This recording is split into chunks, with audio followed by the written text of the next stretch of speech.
all over the world and could not be stayed. Naturally, the country that had advanced furthest among the new course was the place in which to find arguments for and against proposals that Europe should make experiments of the same character. De Tocqueville's Democracy in America. In addition to the casual traveler, there began to visit the United States the thoughtful observer bent on finding out what manner of nation this was springing up in the wilderness. Those who looked with sympathy upon the growing popular forces of England and France found in the United States, in spite of many blemishes and defects, a guarantee for the future of the people's rule in the Old World. One of these, Alexis de Tocqueville, a French liberal of mildly democratic sympathies, made a journey to this country in 1831. He described in a very remarkable volume, Democracy in America, the grand experiment as he saw it. On the whole, he was convinced, after examining with a critical eye the life and labor of the American people, as well as the constitutions of the states and the nation, he came to the conclusion that democracy, with all its faults, was both inevitable and successful. Slavery, he thought, was a painful contrast to the other features of American life, and he foresaw what proved to be the irrepressible conflict over it. He believed that through blundering the people were destined to learn the highest of all arts, self-government on a grand scale. The absence of a leisure class devoted to no calling or profession, merely enjoying the refinements of life and adding to its graces. The flaw in American culture that gave deep distress to many a European leader, de Tocqueville thought a necessary virtue in the Republic. Quote, "Amongst a democratic people, where there is no hereditary wealth, every man works to earn a living, or has worked, or is born of parents who have worked. A notion of labor is therefore presented to the mind on every side as the necessary, natural, and honest condition of human existence." End quote. It was this notion of a government in the hands of people who labored that struck the French publicist as the most significant fact in the modern world. Harriet Martineau's visit to America. This phase of life also profoundly impressed the brilliant English writer Harriet Martineau.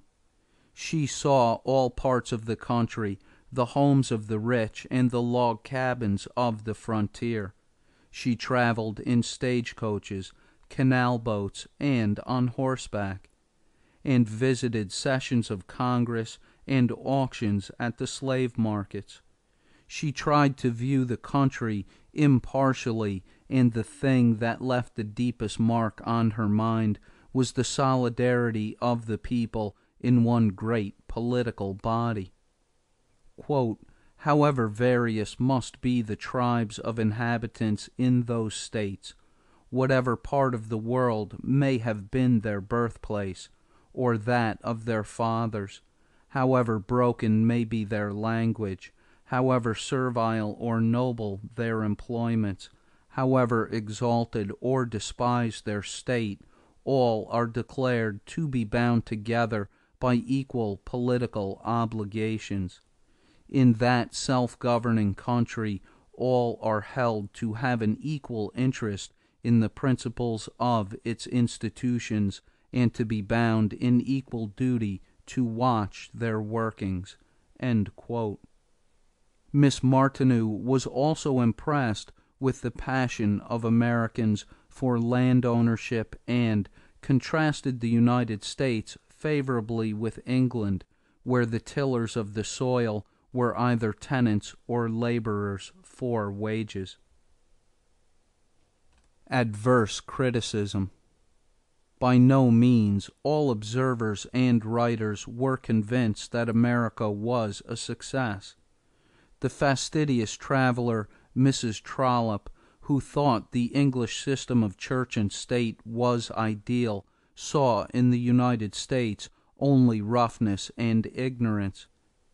She lamented the "total and universal want of manners both in males and females," adding that while they appear to have clear heads and active intellects, there was no charm, no grace in their conversation. She found everywhere a lack of reverence for kings, learning, and rank. Other critics were even more savage. The editor of the Foreign Quarterly petulantly exclaimed that the United States was "a brigand confederation." Charles Dickens declared the country to be "so maimed and lame, so full of sores and ulcers, that her best friends turn from the loathsome creature in disgust." Sidney Smith, editor of the Edinburgh Review, was never tired of trying his caustic wit at the expense of America. "Their Franklins and Washingtons and all the other sages and heroes of their revolution were born and bred subjects of the King of England." He observed in 1820, "During the 30 or 40 years of their independence they have done absolutely nothing for the sciences, for the arts, for literature, or even for the statesmanlike studies of politics or political economy. In the 4 quarters of the globe who reads an American book, or goes to an American play, or looks at an American picture or statue?" To put a sharp sting into his taunt, he added, forgetting by whose authority slavery was introduced and fostered, "under which of the old tyrannical governments of Europe is every 6th man a slave, whom his fellow creatures may buy and sell." Some Americans, while resenting the hasty and often superficial judgments of European writers, winced under their satire and took thought about certain particulars in the indictments brought against them. The mass of people, however, bent on the great experiment, gave little heed to carping critics who saw the flaws and not the achievements of our country. Critics who were in fact less interested in America than in preventing the rise and growth of democracy in Europe. References: J.S. Bassett, Life of Andrew Jackson; J.W. Burgess, The Middle Period; H. Lodge, Daniel Webster; W. MacDonald, Jacksonian Democracy. Note: American Nation Series. Ostrogorsky, Democracy and the Organization of Political Parties, Volume 2. C. H. Peck, The Jacksonian Epoch. C. Schurz, Henry Clay. Questions. Question 1. By what devices was democracy limited in the first days of our republic? Question 2. On what grounds were the limitations defended? On what grounds were the limitations attacked? Question 3.